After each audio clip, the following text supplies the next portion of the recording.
Welcome back to Seeing Scarlet. It's been a little bit since you've seen our shining little faces. We've both been on respective vacations kind of back to back, so it's been a couple of weeks, I think, maybe a little under that since we posted a video, but we're back to doing our content, and today we're going to catch up on a little softball news that has come out over the last week and a half since we've been doing stuff. And we've had some fun big-time recruits that we're going to get into sign, and some others that are previously signed have some cool accolades come out here in the last week. So that's what we're getting to. But first, just a little preview of what's ahead this week. We have some fun stuff coming, y'all. Tomorrow, we're going to have an interview coming out with none other than Todrick Gocher from Texas Tech, men's basketball alum, big time, back in our day, and then after we were gone, but the start of the good times here in this era. And he's on the Air Raiders for the basketball tournament that kicks off on Wednesday. So we're going to interview him. That'll be coming out tomorrow, so get ready for that. And then the rest of the week, Wednesday is the first day of the TBT, so if you're in Lubbock, get your tickets. If not, you can watch on ESPN, various channels. And we're going to give you a little breakdown on what is the TBT, how is it a little different than other basketball, because it is. And then we have some soccer transfer news later in the week. Eek. And some fun, big-time pro Raider information for some ballers on the women's and men's basketball side of getting signed, balling out at the pro level, and some trying to get those contracts at the pro level. So we're doing all that this week. Fun stuff ahead. So if you're not subscribed, because that's what you're going to miss, if you're not here to get the updates, you know what? We'll post it everywhere, but in case you miss it, hit the subscribe button. So get over here. It's good stuff. I'm excited. You're excited, right? Yeah. So, like I said, let's just get into it with softball, y'all. First up, we got to break down the newest Texas Tech Red Raider softball player. Class of 2024, Brenlee Gonzales, committed last week, I believe it was. And she is a stud, y'all. She's an exciting player. We kind of predicted this one a little bit on our own just by reading the tea leaves behind the scenes. She was previously committed to Oregon State. We noticed she decommitted a few weeks ago, and we thought, interesting. Got her little antennas up because she has some connections to Texas Tech. One being she played on the same summer ball team as Michaela Madrid, who just signed at the same time that decommitment came out, and I was like, Interesting. Are they chatting? And two, she actually spent a little time in Lubbock. She grew up in Lubbock, I believe. So she's lived in Lubbock before. She doesn't live. She moved and plays her high school ball elsewhere in Texas, but that is where she's familiar with Lubbock. So she's basically coming home. So that's a fun one. In one of her, tweets of saying she's coming to Texas Tech, the video that she posted, it has Eminem, guess who's back again, and I was like, oh yeah. Yeah, I don't think people picked up on what that meant. They probably meant coming back to Texas. I don't know, but she's call her a Lubbock native. I don't know. She lived there for a bit. She is comfortable back in Lubbock home. And loves 806. Lubbock. Yeah, she's coming back. In fact, we did. She reached out to us actually to correct some things on her recruiting profile that we saw. So we love that about her. Yep. But we also got a quote from her directly on why she chose Texas Tech, and this is what she said, y'all. She said, "What drew me to Tech was the amazing coaching staff, the culture, and the opportunities to come back home because Lubbock is where I grew up." Let's go. Welcome home. Yes. We brought her home. We brought her back home. That's amazing. Wait, what was the correction though? What did we? So if you look her recruiting profiles up on Max Preps and other place, a lot of them list her as a right-handed pitcher, and so that's what we put. She's a lefty, which is even more fun. Who doesn't like a left-handed pitcher? Yes. Guys, adds an extra element to it. So she reached out and was like, by the way, I'm a lefty. I was like, thank you for that. Okay. So thank goodness for Twitter Blue. Hate on it if you want to, but it allowed us to change that real quick and get it right for her. So if anyone else is covering her, just know that the internet is incorrect. She is a left-handed pitcher, despite what it tells you. Wow. So we would have figured that out by the time we got to this podcast episode, because watching video, we would have been like, wait a second, she's throwing with her left hand. But doing a quick tweet about her signing when you just use Google, it was incorrect. So I love a girl that stuff is like, hey, thanks for the coverage. By the way, my internet profile, recruiting profiles are wrong. So. Yeah, don't let us get it wrong. Make sure we get it right. And we're going to try to always get it right. But I'm stoked definitely to help in the pitching category where we need some assistance. Sage Hoover needs some friends to help out. they might be coming in as Sage is leaving. How many years does Sage have left, too? Yeah. So I just want her here forever. So I choose to neglect the graduation. Sage might be a senior, I guess, because these would be next year. Yeah. So they'll be freshmen when Sage is a senior, right? Well, we're gonna if math is right. So that's good. Yeah. Yes, but definitely pitching. Everyone knows it is the area that we have some good pitchers. We have Sage. Obviously, we think that she'll step up being ace. But as far as like depth of like that elite pitching that takes you to that next level, that's going to get you to the World Series and all that, you do need that. So we're stacking them in there. She's another one. She's actually the 11th overall ranked player in the class of 2024 at the time of the rankings. I don't know when that'll update, but when they put out theirs last year, she was 11th overall. She plays outfield as well, but I do think pitching is what she's getting the accolades for, but she's listed as both. No big deal. Just the 11th. Just the 11th ranked player. I was like, why don't you lead with that, Shelby? Like, come on. Well, but there's so much to go through. There's a lot of stuff there. Yeah, no, she's not, that's awesome. Not just a random throw-in player, right? She is a big get.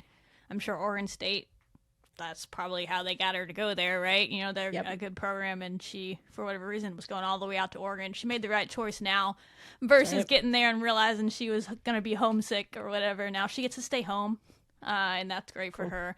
And it's cool that Texas Tech has gotten to the program to a level where she was like, oh, I can actually stay home, go back to where I grew up, and feel like I'm still playing for a program that I can have success at. Mm-hmm. And that's her. She's, again, a left-handed pitcher, and this is what they said about her.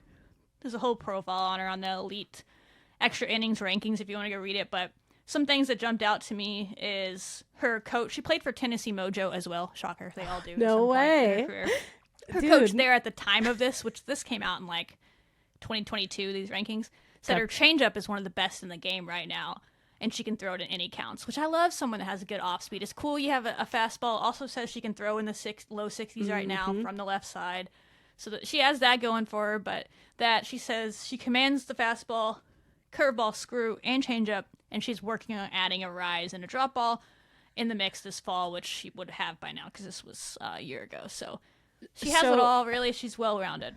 In the world of like pitching, is that common where players are wanting to master every single pitch, or is it normal that I mean, I'm not going to sit here and say I was a college pitcher, so but I would say it's common. You're going to have pitchers that have like their go-to pitch, right? There's some rise ball pitchers that are elite, right? You know, so you're going to have those, but it's good to be able to mix in everything. The more stuff you can throw at a batter, that's means you can go longer in a game. So like if you're an elite fastball pitcher, but that's all you have, it's going to take them. Maybe you'll get through the lineup one time, right? Okay. But that second time, they've had a chance to time you up. Now all they got to do is get the timing right, and they're taking you out of the park. I see. But if that second time through, you can mix in some changeups, mix in a screwball, rise ball, whatever. You can keep them off balance the whole game. So it's great to be this well-rounded if she can, in fact, be elite and have control with all those things, which it says she has command with the fastball, curve, screw, and changeup. And she's working to add the rise. So that's already 4 pitches to have command. That's exciting for sure. Again, it's at the high school level, but what she can do? That's all she can do right now. So yeah. Do you have a favorite pitch that you love to see? Like, oh man, I don't know. I mean, the fastball to me is cool, but it's kind of boring. The rise ball in softball is just it's so unique because you don't like fastball, curve, changeup, screwball even. You see that in baseball and softball. But the rise ball is fun because that's just not something you see in baseball just because you're coming from under so you can make it. It's different. And you know that by, have you ever seen videos when you'll see like a softball pitcher go against a baseball team? Yeah. Oh, they get. And they can usually crack out, get a fastball here or there once they get the timing right. But the rise ball messes with their brains because they're not used to picking up the ball at that low of a release point. So they got to train their mind to pick that up. It's difficult.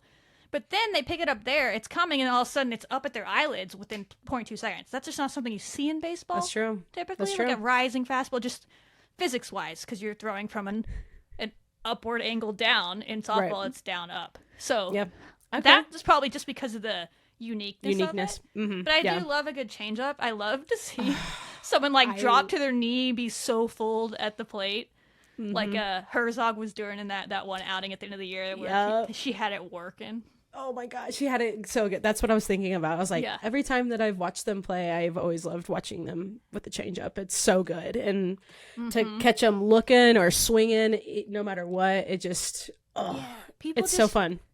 You just not gonna have many batters that are sitting on a changeup. That's hard to sit on a change. You can go up to the plate and sit on a fastball and be like, I'm not swinging until it's a fastball. Like, I'm swinging thinking it's a fastball every time. Sometimes that's what you have to do against the best pitchers. I guarantee that's what we're doing against some of the OU pitchers, right? You're just guessing, right, at times, and that's just how it goes.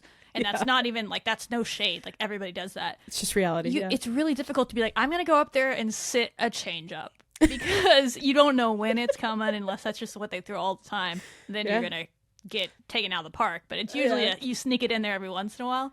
So if you have a good changeup that you can throw with command and placement of the ball, you can really fool people. So and it's a really important pitch because, again, if all you do is throw fastballs, the timing, you need to be able to change their timing and keep them guessing. So wow. It's cool that she has that going for her. All right, welcome in. Welcome, Brenlee. We love you. Can't wait. We'll have you on the pod at some time. I know we went back and forth on Twitter. Doors open to sign that paper, dotted line. Make you a Red Raider for life. We're official here. We'll get you on as we get closer to softball season or something. It'll be fun. That's awesome. In addition to her, just to give some other people some shout outs, just some news that broke on some previous commits. And we've kind of hinted at Samantha Lincoln a few times on this podcast, but she committed in the midst of women's basketball season, and so we didn't really do like a full-blown thing. We weren't really doing those types of videos yet, and so we didn't give her the proper hype that she deserved. But she is legit. And we've mentioned multiple times this before we had Brenlee coming in that don't worry, guys, we have a legit pitcher coming in the class of 2024. Now we have two. Cool. But Samantha was the original one. She's from up in Massachusetts. I'm not sure what the connection is to Texas Tech. I don't really understand it. Like, I'd love to talk to her. I'm sure there's some connection, how we got here, whatever. But she was named the Max Preps Player of the Year in Massachusetts this past year. Cool. Recently was named a high school All-American for her performance this past year. She's a stud, right? And she is ranked 26th overall and 21st overall for pitchers in the class of 24 extra elite innings. So we have two of the top 26 players coming in from the class to Texas Tech. Solid work, right? I'm happy about that. She's another lefty. We're just bringing in the lefties, right? That's great. 6'1" at that. 6'1" lefty? Mm-hmm. And posing. Amazing. This is good news. This is great. Yeah, so this is great news. Yeah, she's really good. She's fun to watch, and she just quite frankly dominated this year. She had a .40 ERA, 228 strikeouts, and a 17-1 record on her way to being a state champion for her school there in Massachusetts. You see why they had to name her Max Preps Player of the Year. Is hard. She had a really stud teammate on that team as well as a hitter, so that it was like her and her teammate were up for the award, and they gave it to Lincoln. But amazing. Yeah. That to add to the arsenal of the pitching staff or the pitching team that we clearly are putting emphasis on for that 24 year. That is awesome. And seeing some of her clips, and again, like, it's definitely different from the high school's perspective, but she looks really, really strong in that circle, and a lot of energy, which we love to see and fits so well with the current team that we have, or that they will be entering into, a lot of some returners anyway. But yeah, like, Sam, let's go, girl. Get to work. Come on down. Sign the paper. Get here. Yeah, I'm excited. I'm excited about that class. It's the 2023 class we talked about in a previous episode, and it was pretty good, right? It was like, what did we say, like 32nd or something ranked in the country, which is really good for your coach's first year. Yeah, right. I mean, you already got two of the top 26 players again. I don't know if those rankings are going to change. This is last year's rankings, but still, if they were that high, they're going to likely still be in the top 100. Right. And you've already got two of them signed, and who knows who else they got brewing in the pipeline there. So that's exciting for them. Wow. And that's speaking of the class of 2023, in that episode that we talked about previously, an update on who was like, okay, I don't want to have pick favorites, but she was the unique one of the group. The one I'm like most kind of intrigued to watch play because she's a little bit different. The speedster, Logan Halleman, came out and was recently named a National Fast Pitch Coach Association High School All-American as an outfielder. So she just got that award. bestowed upon her last week, and I figured we'd give her a shout out for that. Amazing. If you don't know who that is, get excited, y'all. We got a lot of home run hitters coming in, a lot of great players in that class. Logan is an absolute burner. Girl can run, hit, field. She's going to be running everything down the outfield. I'm talking... She's so fast. No fly zone. No fly zone. You're going to have to hit it over the fence, or Logan's gonna, and even then she might just... Spider-Man out there. I don't know. She'll go out. I'm putting a lot on her. In. I don't know when she's going to play, and I don't know if she's going to be a freshman or not that's getting playing time, but she's fast. She has elite speed. She will easily be one of the fastest players, if not the fastest player on the team right when she steps on campus. She's got to catch up to everything else, but she just got this award, and we thought, you know what? We'll highlight other people. There's your softball update for the week. Yeah, the incoming class for 2023 is just already so electric. Yeah, exciting. And on top of the success that we saw last year and coaching, all that good stuff, it's so fun to think about the future of that team. As a lot of our teams are that way, Yeah, I feel like it's like sometimes I'm like, man, we're just biased because we talk about them every week. But I'm so hyped for every sport now. I know. And it's been a long time since you could be really excited about the trajectory of every sport on campus. I can't think of a sport where I'm like, gosh, man. Yeah. And we've had those. Men's basketball was kind of that way last year, and we had to trudge through it. But now you're, hype about men's basketball again. I love the coaching stuff. I love the vibes around that team and everything that's coming out. And now you got softball. I kind of had that, what's going on with softball previous to Snider showing up. And now you have that rejuvenation and women's basketball. It's so exciting. It's all good. Yeah. It's great. It's a good time to be a Texas Tech fan, so take advantage. It is. Enjoy it while you can. We've all been through the dark days. I'm sure there's going to be tough times ahead. That's just life. But right now, the optimism is in the air. The hope is there. We're winning the Big 12 in football. Everybody seems to believe it. Let's go. Yeah. The things are happening. So everybody's going to be undefeated. There might be a fun Let's Go episode coming. I can't really say much more than that, but... Tease. There's somebody that I know that says that a lot. I don't know. It's in the works, but we'll see if it comes to fruition, y'all. Nice. You should subscribe if you haven't already for that one in a few weeks. But yeah, y'all, that's what we got on softball. Cool. If you're not following the softball team, go follow them. Follow all three of these players. They're all on Twitter. Yeah. They're on other social medias, and they're going to be players that you know soon. You're going to hear about them. Logan coming up this upcoming season, and then Samantha and Brenlee will be 2 years from now, I guess. You could say they're the class of 24. They still get their high school senior years coming up, but big things ahead for Texas Tech softball. Let's go. I'm excited. I am too. Cactus it up. Yeah. See y'all tomorrow with an interview from Todrick. All right. I love him. Okay. Love him. Bye. Wreck him.